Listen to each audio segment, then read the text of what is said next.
Well, good evening, everyone. This is hopefully the last part, if we can get through all this information tonight, the last part of, in this week 15 of Message of the Old Testament. And so we're going to go through the post-exile period, the restoration of Israel, and then talk about the end of the Old Testament. So let's ask God to bless our time as always. Lord, we thank you so much that you have brought us together again tonight. We pray for all those in our church that have ailments going on and any other issues. We just pray for our church family. And we also want to celebrate with those that are having great times. And just being a family, whether up or down, sick or well, we want to still be together, praise you together. Lord, I just ask you to bless our time tonight. Let your word shine through above all. In Christ's name, amen. Amen. All right, so post-exile and restoration of Israel, putting that all in kind of like one big group because it sort of runs all together anyway. And so that's kind of where we're gonna start off with. So as we talked about last week with the Babylonian exile and people was taken into captivity, so now the good news is they get released. So it followed the restoration, followed by the exile coming back. Followed by the restoration of the temple. It was under the leadership of Ezra and Nehemiah. So as far as the main characters tonight, we'll kind of lean on them more than any others. But other prophets that were active during that area, all that whole era, is Haggai, Zechariah, Joel, and Malachi. And of course, Malachi is the last book of the Old Testament. So they were all active in ministry during this whole post-exile period, the restoration of the temple, and going toward the intertestamental period. So the Babylonian Empire was a great empire. Nebuchadnezzar and Nebuchadnezzar II kind of swallowed up a lot of regions, destroyed a lot of areas, and that's why Judah went down as well. They actually took over Assyria. Assyria, remember, was the big dog on the block, and then Babylonia took over them. Well, Babylon, and specifically the city, and then the whole area that they controlled, started kind of faltering from the inside. And as many empires do, a bigger dog on the block came along and started taking over them, and that was Persia. And so they began to really just swallow up that whole area. And really, it got to the point where the king of Babylon at that time was just saying, after Nebuchadnezzar II died, he was just like, open up the gates. We know we can't compete. Persia's already kind of gone from where they were, which would be southern Iran now. And so they basically went up into where the Medes were, which is northern Iran, and then just started going west. And then just started taking over land. And of course, they came on down and took over Babylonia area as well, from the Mesopotamia area and all south. And eventually the Persian Empire actually was so great that it went all the way where we would think of where Iran is now, all the way up into Turkey, and what is Turkey now. And so their Persian Empire was really broad, and they really just kind of took over. And a lot of that was due to Cyrus the Great when he took over as king of Persia. By all history accounts, he was a very smart man and was brilliant not only from an intellectual standpoint but militarily as well. So I think that's why he was so successful in taking over all those kind of things. But the rise of that Persian Empire brought a lot of significant change, especially for the fortunes of Judah. Cyrus released them from Babylonian captivity, allowing them to return to their homeland of Canaan. About 50,000 Israelites returned in the first batch that went, and they wanted to go and reestablish the nation of Israel. And the restoration, of course, was gradual, but did wind up being complete. So Cyrus was one of those, like I said, he was pretty smart in the fact that he didn't want to. He studied all the other empires that had come before him, what all the other kings had done, and he wanted to do something different. His philosophy was, I can kind of do better by the people in my empire in all the areas if I give them a little bit of autonomy. So he allowed people to go back to their homeland. So this is not just the Israelites, but others that were in captivity as well, and allowed them to establish their heritage back, the worship of whatever gods they had, and even gave them supplies to be able to do that. And so that was certainly true of the Israelites. So that really kind of turned the fortunes around. Yeah, and so the Jews then perceived all this great work of Cyrus as the providential work of God, of Jehovah. And I think we would recognize that as well. God allowed them to be taken into Babylonian exile to begin with because of the way they were acting. They brought other idols into the temple, were not obeying the covenant, and so that's kind of the judgment that went along with that, even though, obviously they weren't happy about that.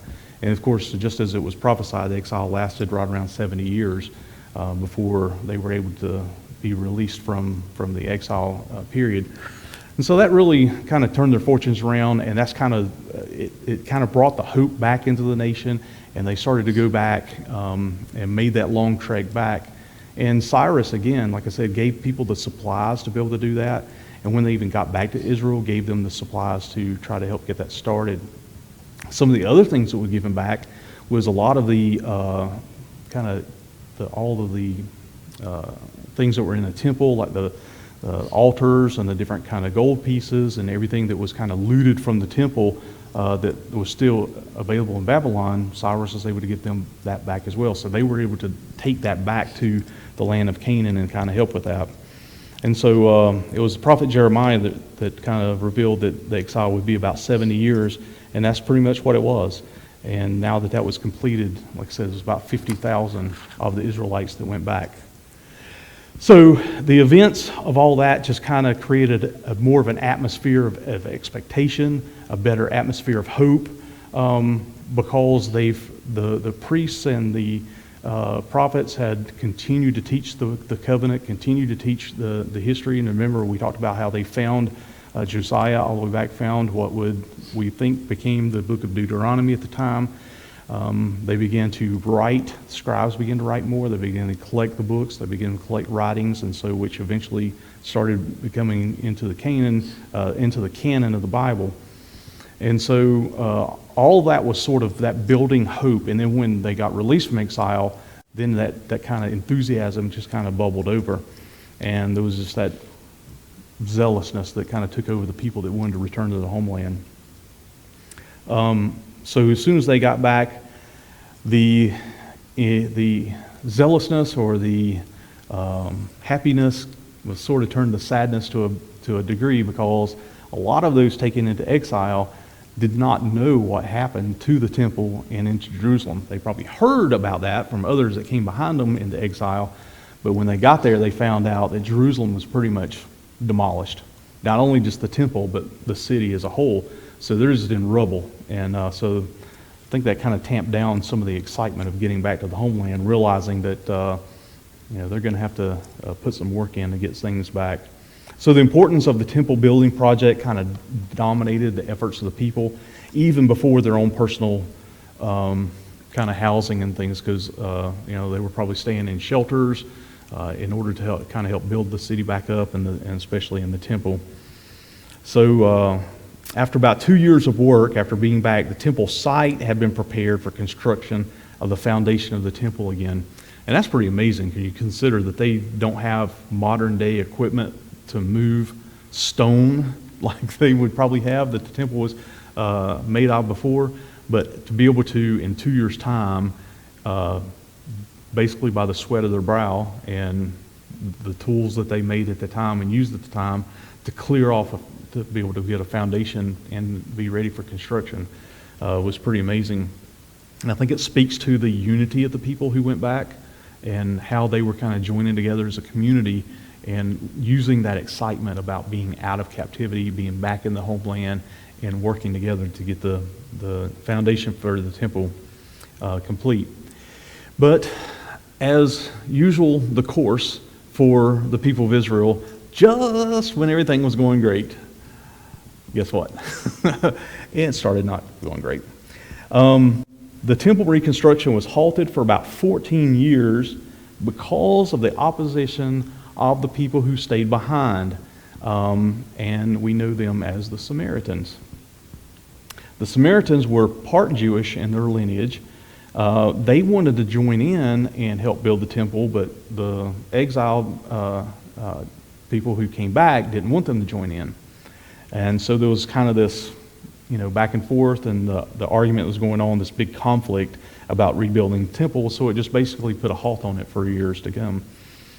And the Samaritans actually carried out raids against the temple project after they were told they couldn't help. Of course, that made them mad, so they were kind of raiding, and they had these battles that's going on. They were constantly harassing, making it impossible even if they did want to start that. So with that kind of premise of what's going on at this point, why do you think the people that returned from exile despised the Samaritans so much to not even let them help build the temple back? These, after all, were people that were left behind. They were just the ones that didn't take it into exile. So why do you think they hated them so much? They have an idea? Sherry? You picked up the mic, so I figured you had the answer. I was just getting ready. Intermarried? They also set up a new center for worship. Go ahead. They intermarried. They set up a new center for worship. Mm-hmm.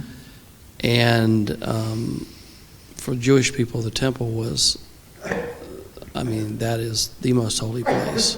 That was the spot. And to move the center for worship for God, for them, was almost blasphemy.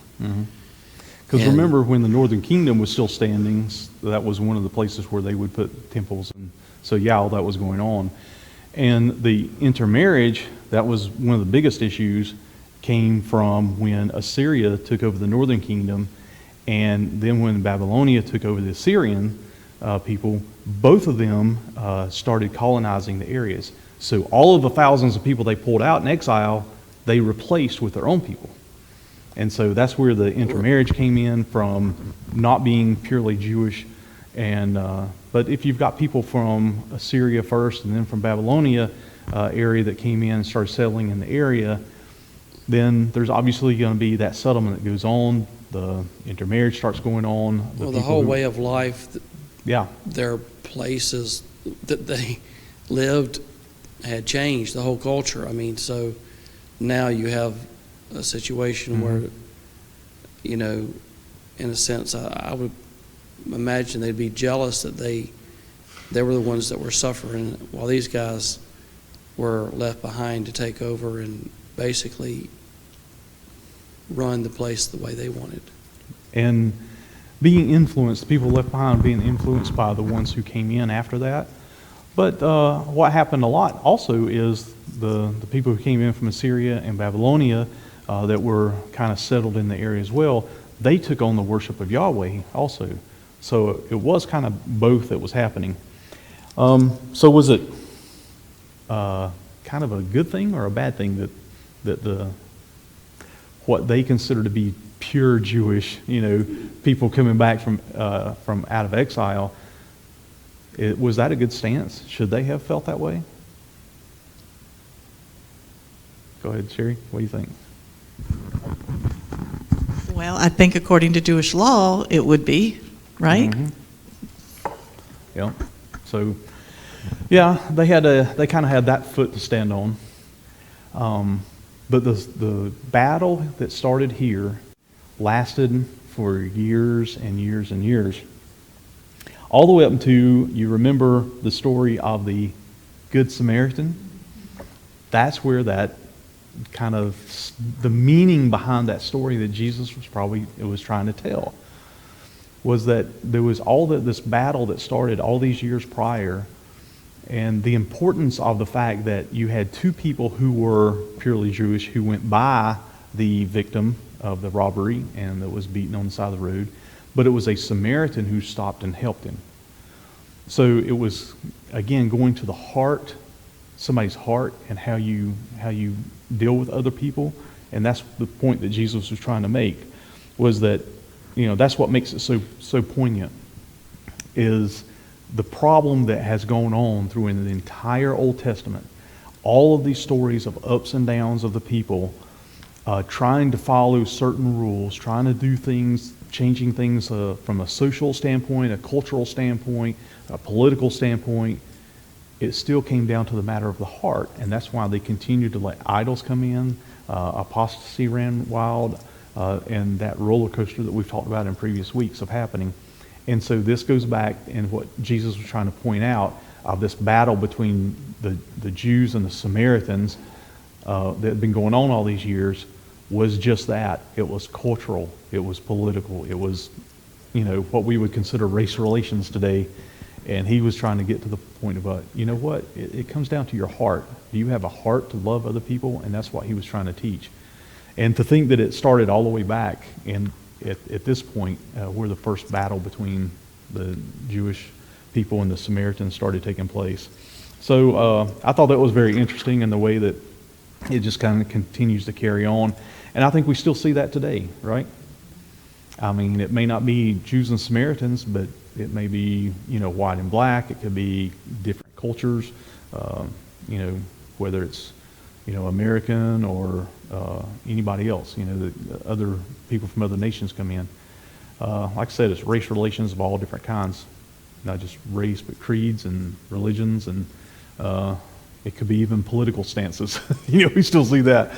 And I think the whole story of the Good Samaritan was not only, it was poignant because it was the problem that they've been dealing with for years, but it's poignant for us today to realize it's still the heart. Does it matter if somebody's a Republican or Democrat? Does it matter if somebody's black or white or Hispanic or from another country or whatever? No, because in the eyes of Christ, we're all his creation, right? And we should treat everybody. That comes to the matter of the heart. So anyway, so the historical record of Israel in post-exile period is kind of fragmented at most, but it's not a continuous record. And so most of what we have is from the biblical standpoint anyway, not just the history of, that you can find history of the Persia Empire, that would be outside biblical sources, but just from the standpoint of the biblical Old Testament books, Ezra, Nehemiah, and Esther are probably the most poignant ones for this particular era. And so I wanted to take a look specifically at Ezra and Nehemiah. So the book of Ezra has probably the most comprehensive record. It's supplemented by Nehemiah and Esther as well, but the post-exile period had pretty much two specific areas or periods within the community. The end of the Babylonian exile and then the restoration of the temple, because those are two specific time periods that went by and significant changes kind of went along with that. So if we read in Ezra 1 through 6, that's the main source of knowledge about this period. Prophets Haggai and Zechariah ministered to Israel during this time as well. The second part, which is we're looking at the building of the temple and post-temple, that's all the area where Ezra and Nehemiah ministered to the most. So Ezra was a priest while Nehemiah was a governor in Israel as far as their positions go. And all those kind of, the way those are set up goes from, again, the books of Ezra and Nehemiah. And that's where we get most of that sources, at least from the Old Testament. The prophets Joel and Malachi were also active in this second part after the restoration of the temple as well. And the book of Esther, which I'm not really going to go in, I think we all are pretty familiar with that story. But that takes place actually in Persia, and it's kind of in that gap period between those two periods as well. And of course, Esther was married to the Persian king, and she basically put her life on the line to kind of help her people that were still being taken care of, living in the Persian area. So there's thousands of Jews that remained in Mesopotamia, which would be a lot of the northern part of modern day Iraq, between the Euphrates and the Tigris rivers, which is essentially what Mesopotamia means. It's kind of that island between the two rivers. The rivers are so long and so big that it's almost like a kind of an island. Sorry, I picture the map in my head, so if you look at the map, you can kind of see where that's at. All that whole area was considered like Mesopotamia, or that's what it was called. So even after Cyrus had given the permission for the exiles to go back, a lot of people just stayed behind anyway. Some just didn't want to make the travel back. Some were born and raised in that area and decided, hey, we've already got houses here, we've got our businesses here, we've had our children here. So a couple of generations, and so they just kind of wanted to stay and kind of live out their life in that. But both Ezra and Nehemiah came from that area where the Jewish encampments were up in Mesopotamia. So soon after Cyrus's decree to release the exiles, about 50,000 of them made that trek back. And after finding, the city and temple pretty much in ruins, that's kind of when they decided to get together and try to pull all that together. But along with that came a revival, and that's what Ezra was really trying to minister to them at the time, was trying to keep them on track as far as doing a spiritual renewal. And even though it's not specifically kind of talked about in this way, but it's starting to kind of, the ministries of the prophets are starting to try to get to the heart of the matter for people. Is like, yeah, the temple is in tradition been where the presence of God has been. Went from the tabernacle, then they built it into the temple. But what they're really trying to turn things around and get people to understand is that the Messianic period, the Messianic king that they're still hoping for, is going to be a change in heart, not just a change in the political system, not just a change in their culture and what's going on. So that was part of what the restoration of the people was about.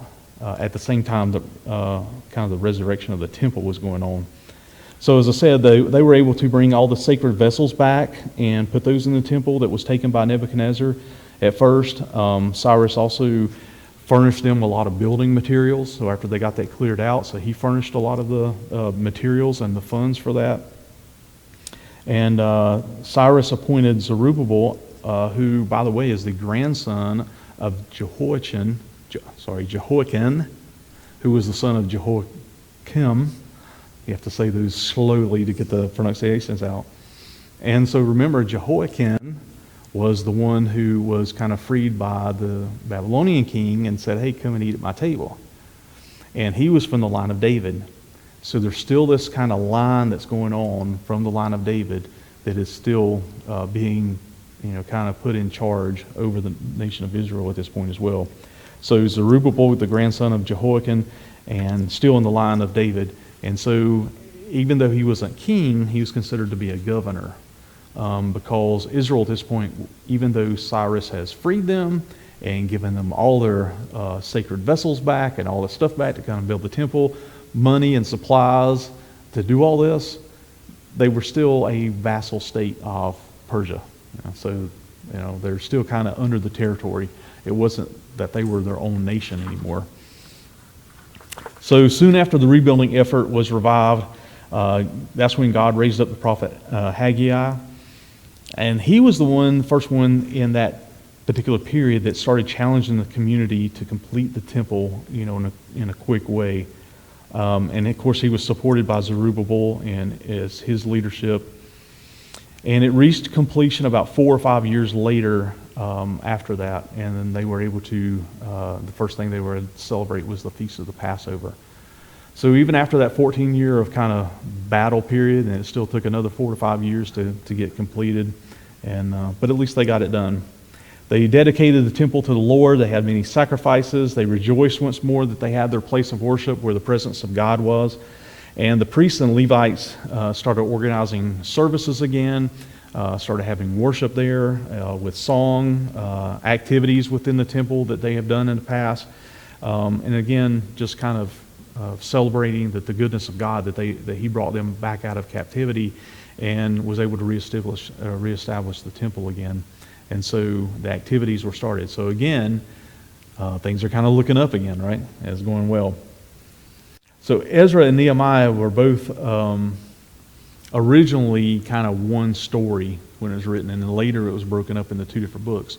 We see this is kind of the same process that happened with, First and Second Kings and, First and Second Chronicles. It was kind of broken into two parts later on. But they worked together through that period, and so that whole story, the author of the two stories of Ezra and Nehemiah, originally was one continuous story, and like I said, later broken up.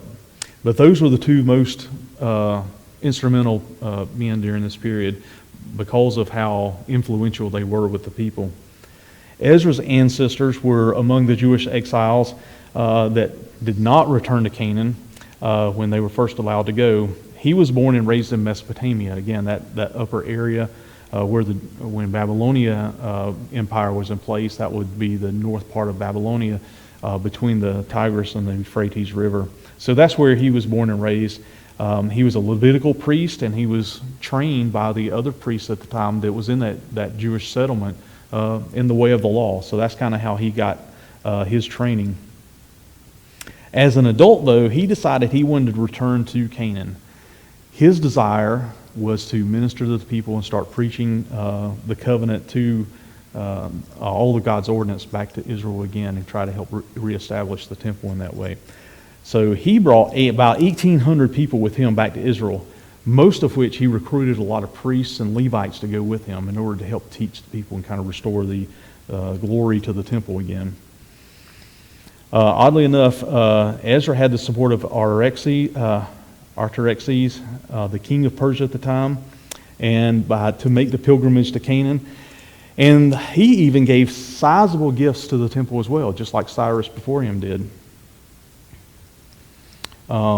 Nehemiah, just like Ezra, was born in that settlement as well. And so he had a similar upbringing, except that he had a position actually in the royal court. And he was a cupbearer, which sounds like it's not that big of a job, but a cupbearer basically had the ear of the king in most situations. He was around the king every day. So it was a very influential kind of, position that Nehemiah was in. And so I think God's Spirit moved on him as well. He started having visions of the building Jerusalem up again because he had heard of all the destruction that had gone on there, what the first batch of folks that went back had kind of sent word back again. So he kind of figured that out. He started praying, fasting, had visions of what he wanted to get done. And Artaxerxes, the king, since he was around him every day, he basically said, hey, Nehemiah, what's going on? You're not really doing the job like you used to do. And so he just kind of laid it all out and said, hey, I got a burden for my people. I got a burden to go back to the homeland. And I guess it's something about the Persian Empire, the kings there, that started with Cyrus, that he just kind of passed that down. So he said, yeah, I want you to go. I'll give you the supplies. And as a matter of fact, Nehemiah had an armed caravan that went and kind of protected him all the way. So, that was pretty good. That was a pretty good way to go back. So all that happened with Nehemiah. He got back there and joined Ezra in trying to revamp the city. Nehemiah was one of those that was I guess you could consider him a capable leader. He would be somebody we would consider a very bold, brash kind of leader, considering all the things that he did in his time as governor once he got back. But his vision was basically to build the wall back around. So, as the temple was already underway and getting built back and restored, and so he wanted to build the wall around Jerusalem again and protect them. And through his perseverance and other troubles, he was able to do that in 52 days, which is pretty amazing, to build a wall of any size in that time period, and moving if you go and try to look at, pictures of what may have been parts of the wall, and those were pretty big stone to move around. So to do a project like that in 52 days is pretty amazing, and that God had to have his hand in doing something like that. But again, we see that Nehemiah had to persevere and had some problems in building the wall. So what kind of problems did he face? Do y'all remember that story? What was the kind of the reasoning behind the opposition that he faced? Anybody know that one? Only thing I remember is building the wall with one hand and a sword in the other hand. I can't remember why. That was because of the opposition that was against him. It was sort of the same situation as with the temple. There were people around the outskirts of Jerusalem that wanted to come help, and Nehemiah was like, "Sorry, you have no part in this." And so, then they started harassing. He had to have armed guards to kind of help him get the wall built around. So that's kind of why that picture of building in one hand and kind of being armed in the other, because you're kind of fending off these people that are now mad that Nehemiah's not letting them participate with this anymore. So that's kind of what was going on with that. But strange situations, strained relations between the people in the outskirts of the city and in the city that continue to go on and be kind of that strained relationships, and that's what caused opposition at that time. But Ezra and Nehemiah both worked together to try to bring spiritual renewal to the people of Jerusalem. They started, instituting a lot of the same sacraments and sacrifices and the festivals. Ezra was teaching the Torah, constantly trying to teach the law, and again, that's what his burden was before he, came back to Israel. But Nehemiah found that even after people had vowed to keep the covenant, to study the Torah, to do all the things that they're supposed to do through all the feasts and festivals and the celebration of the rebuilding of the temple, Nehemiah goes around and starts touring the city and finds out they're not actually doing that. They're not keeping up the temple the way it's supposed to be doing. There's people that are actually out working on the Sabbath, working in the fields on the Sabbath. He actually looks over on the other side of the wall, and people are selling, had built booths around the wall and, selling goods on the Sabbath. The horror that could have been going on, what was going on, all these people doing this stuff. So that made him kind of angry. And again, he's kind of one of those brash kind of guys, but he starts going around and actually beating people up. The story, he pulls people's hair out because they're doing wrong, working on the Sabbath and stuff. So, you can imagine the kind of guy. To me, he kind of reminds me of like the Apostle Peter, just like, kind of brash kind of guy going around and just, what we would consider today beating somebody over the head with the Bible. He didn't have the Bible. He was just beating them over the head, kind of taking people out. And so kind of interesting to see after he was one of those that kind of, helped lead the celebrations in the temple. So, I'd kind of like to meet somebody like that in one way, and in another way, I kind of would not want to meet him. He wouldn't be on your top 10 list of biblical people that you would want to meet, right? So anyway, it's kind of interesting personality. What was that? Jesus, when he turned over the money tables and stuff in the temple and stuff, because they were being thieves and everything. Yeah, and that was in the temple. This is just on the outside of the wall. So, yeah, I get the same sort of thing that I get what you mean, but it was kind of like, okay, they're outside the city. Just because they're around the wall you built, so I don't know, little bit of overreaction. But you got to kind of remember his whole vision that took place before he even came, and he was in prayer and fasting about this, and this was the vision about building the wall back. So he was very passionate about this and felt like he was doing exactly what the Lord had told him to do. And he was basically like, hey, all right, God, I did my best. If these people are still going to do what they're going to do, throw his hands up and kind of get at that point.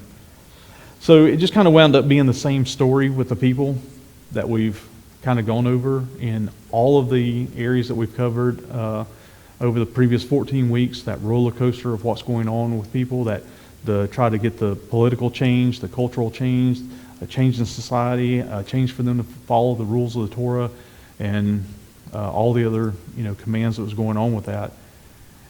And just like today, that's kind of hard to do unless you kind of have a change of heart. We go back and look at the prophets Jeremiah and Ezekiel.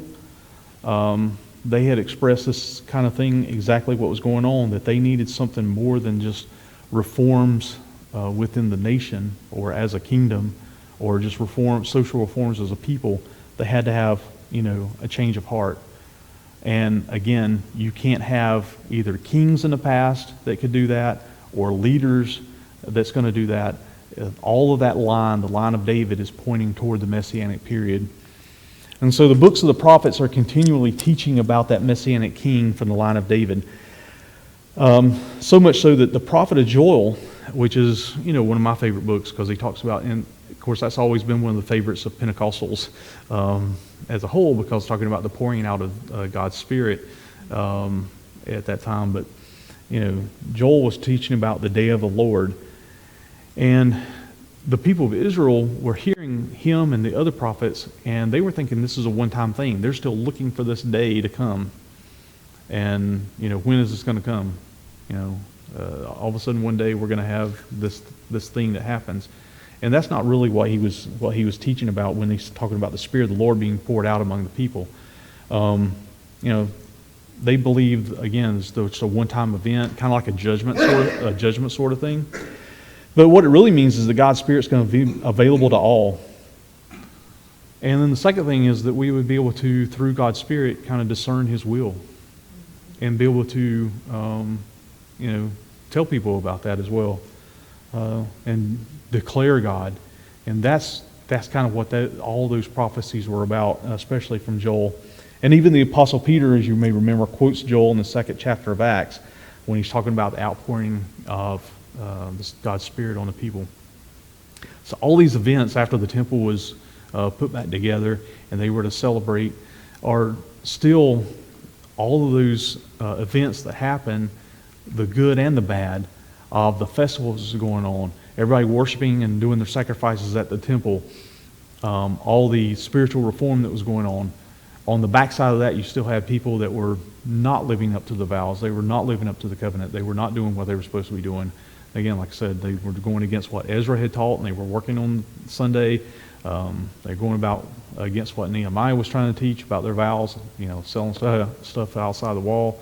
And so it's, again, that up and down kind of thing because there wasn't a change of the heart. And so that's sort of one of the biggest messages all across the Old Testament. And even as we see the kind of the Old Testament period coming to an end here, that whole roller coaster time period, this is one of the questions that I want to ask God when I get to heaven, is why does it take that many years to kind of establish the same thing going on over and over and over again? Spiritual renewal and then failure. Spiritual renewal and failure. Spiritual renewal and failure. And all the failures came because they just started giving up on what they had been taught with the law of God. They didn't worship the way they're supposed to do. They didn't do sacrifices the way they were supposed to do. They started worshiping other gods. They had allowed other idols to come in. And that would be something I would really want clarity on. I don't know that we're going to get to ask questions when we get to heaven. That's one of those things that the Bible's not really tells us about. But if we do, I've got a list of 10 questions that I certainly want to ask, and at least more than that. But I'm hoping if I get time to ask, I've got some of them. That's one of those overall questions I want to know. Why didn't we just start out with after the original sin? Why did we have to go through all this? Why did the people of Israel have to go through all of these things? Couldn't you just pour out your Spirit way back when and just let's get it over with at that point? I have an Acts chapter 2, and like Genesis chapter 2. Wouldn't that have worked out? But again, it's God's plan. And one of the things I've kind of concluded to myself is that the great thing, and this is what I like about the Old Testament so much, the great thing about that message is that we can see all the human efforts that took place over all these hundreds of years always failed. No matter how much we, and I say we as a human race, try to keep the law, try to keep the rules, try to do things that would be either politically correct according to the law, or try to do social reforms, or try to do spiritual reforms according to what we're supposed to do according to the law. I think it's just hundreds of years of an example that lays out and says, you can't do anything without me. And it's the same message over and over again is obey me. You know, if this is God speaking, God's saying, obey me, worship me only. And that's and use that to change your heart, not use all these other things that you think would change your heart. And I think that still happens today for us. We still let outside forces kind of govern how we live a lot of times. So if we're not closely in tune with what the Spirit wants us to do, you know, those kind of things can creep in. And so the message of the Old Testament as a whole is saying, when you do this and you allow idolatry to come in, which is basically, you know, the worship of anything else other than Christ. If you allow anything else to kind of govern your life besides Him, then you're inviting trouble in, or there's going to be judgment for that if you don't turn around. And so that's kind of the only answer I could ever come up with why it took hundreds and hundreds of years to teach the same lesson over and over again. Anybody else got a good answer for that other than that? What are you saying, Miss Faye? Get the mic and tell us. We're stubborn, and we always revert back. So, you know, people have choices and free will. So it wouldn't have done any good to pour out His Spirit over here, because they still messed up in the New Testament after He poured out His Spirit. Mm-hmm. So, you know, we've always got free will, and we've always got choices. And you're always going to have people that choose over here rather than over here. Just a little something other than God. Yeah. And that's a great point. That's a good way to say it. It's just the human race is just, we're just all stubborn, aren't we? He says, you know, we're like sheep, and sheep are stubborn. Yep. Well, that's true. And it goes to the point of we're flesh, and we're all going to, you know, kind of, it's natural, sinful nature that we have to bend to our own way first. I guess is another way to say stubbornness. We're going to bend to our own way first. But I think if we study the Old Testament and kind of go a little deeper into all these different stories, we'll see that the same things that were happening to the people of Israel during this time still happens today. It may be a different context, but the principle is still the same. The same things still happen. And so to me, it's just good lessons over and over and over again. But I would still like to have a little bit better clarity on that. So that's kind of one of my personal questions and stuff. So anyway, so we get to all that happens, the good, bad, and ugly about the restoration of Israel, the restoration of the temple. You know, some people I'm sure were going great and keeping the covenant of God, and some people were not. It's the same old story. But as we look at the close of the Old Testament, through the last days of the prophets, Malachi and the others, as they were teaching, and Joel as well, what's considered an intertestamental period lasted about 400 years. And you can usually read anything that kind of talks about that, whether it's commentaries or anything else, and people call it the silent period, that God was silent. And, you know, I get that what the meaning behind that is, and the fact that we don't have any other writings from that period that became biblical canon. There were other historical writings like the Apocrypha and other writings that didn't make it into the Bible, not the canon on there. So I think God obviously was still active during that period. We still had the priests and Levites and everybody that was teaching in the temple that continued to teach the Word, kept all those documents alive, kept from generation to generation going through of that period of 400 years. So God is still active. The Word essentially is still being taught. It's just that there was no writings during that time that was accepted as far as the biblical canon. So that was kind of considered that silent years because there was no really scriptural additions to that. But there were other historical things that happened through that period that kind of leads us into the New Testament and what was going on. And one of those things was that Israel was still just a vassal state of Persia. They were still kind of had the overall eminence over them. They weren't a kingdom again in and of themselves. And so, you know, just the fact that even in that kind of living situation, being under the kind of overlordness of Persia, they continue to keep the documents sacred, all of the past writings, keep those sacred and teach those in the synagogues, and basically preserve the Word of God during that period. Much of what happened through all that period was predicted in the book of Daniel. And this is one of those things where, I know Dan said earlier about studying the book of Daniel, it's rich with a lot of stuff that's going on. But if we look at chapters 2, 7, 8, and 11 and compare those to historical events that went on all during that period, he pretty much has, predicted all those, and those things came true. Daniel 2 tells us about the interpretation of Nebuchadnezzar II's dream, and he foretold that Babylonian, Persian, Greek, and Roman empires would come into play. And so, pretty amazing thing. Israel stayed under the control of the Persian Empire for about 200 years. It was the 100 years or so before what the silent years would be, the intertestamental period, about 100 years into that 400-year period. And then the Greek Empire kind of took over at that point, Alexander the Great and others. And then it went from Greek rule to Roman rule because just as Assyria took over at one point, Babylonia took over them, Persia took over them, Greek took over them, Rome then came in, and Rome Empire was considered probably one of the most powerful in history because of not only the amount of territory that they covered, but just the sheer rulership that Rome kind of dealt out. Of course, go into the days of the Colosseum and all those kind of things. Really interesting. So they had a lot of rule that went on during that period. And of course, we see Rome still in control and of Israel as we enter into the New Testament period.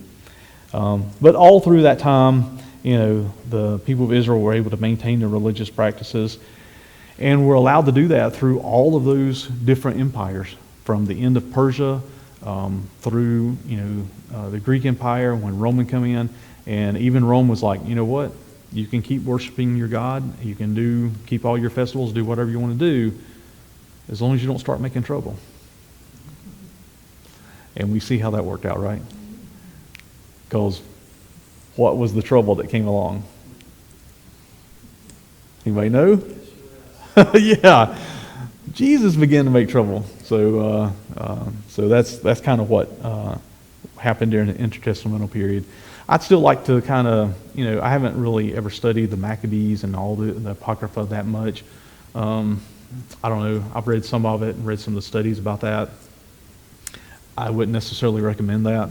I mean, I'd rather just read the Bible, what I know is the canon of the Word, rather than do all that. But it does kind of give the portions of those things that I do know about, does give a lot of the same information of how people were still faithful to the Word and how the Word was kind of preserved throughout that whole period. And so I think that's just a testament to how God was still active no matter what. He was active in the beginning. He was active at the end of the Old Testament, all the way through the intertestamental period. So that's why I don't kind of think he was silent. But then all the way starting into the New Testament, and then when Jesus arrived on the scene, man, it just turned everything else upside down, right? So, any thoughts on the end of the Old Testament or in between period going into the New Testament? Anything you've ever thought about that, or maybe something I didn't mention that you know about going toward the end of the Old Testament?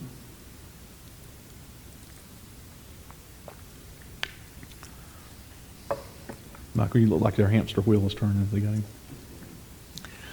Well, I hope this has kind of helped over the weeks that we've talked about this, and I kind of wanted to go back and kind of talk about the 15 kind of point skeleton outline, as I've called it.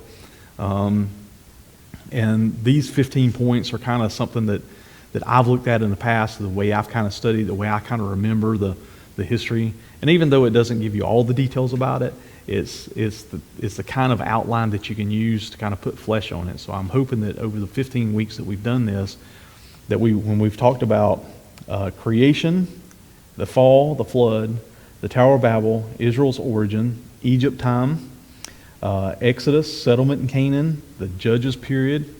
That was the tough one, right? Then became the United Kingdom, then the divided kingdom. And then the Babylonian exile and the prophets that were involved in that. And of course, we just covered the last three, which is post-exile and the restoration period, which is essentially kind of really blended into each other, doing the same thing. And then the Old Testament ending and leading into the New Testament. So if you can kind of look at that as an outline of the Old Testament, and then you can use those kind of major kind of points to go in and kind of put more flesh on that skeleton outline. And it kind of helps you keep in line, or it certainly has me, so that's why I wanted to share it with you. And I hope it has you, giving you sort of an overview of the time periods, the major things that took place throughout the Old Testament, and kind of help you keep a timeline of what has been going on. And all leading up to Jesus arriving on the scene, all the way from the line of David. And so it's pretty amazing how through hundreds and hundreds of years, the word that was preserved, all the prophets' writings, the historical books, kind of all tells the same story of God. And that's why they're in the canon. That's why they're in the Bible now. And they were put in there as a collection of writings. It was accepted to be, the holy Bible. And because it just has a continuous, consistent story of what God has been doing in the human race as a whole, but certainly the people of Israel, and is also still a good lesson for us today. We can go back and kind of put the skin on all those points, and we can see the same thing happening over and over and over again, the ups and the downs, and what God's message is throughout the whole thing, which is, I'm right here. If you'll just obey me and worship me, things are going to probably work out pretty good for you. So when we go aside from that, that's kind of when we go astray. So we'll conclude with that, and let's pray and be done.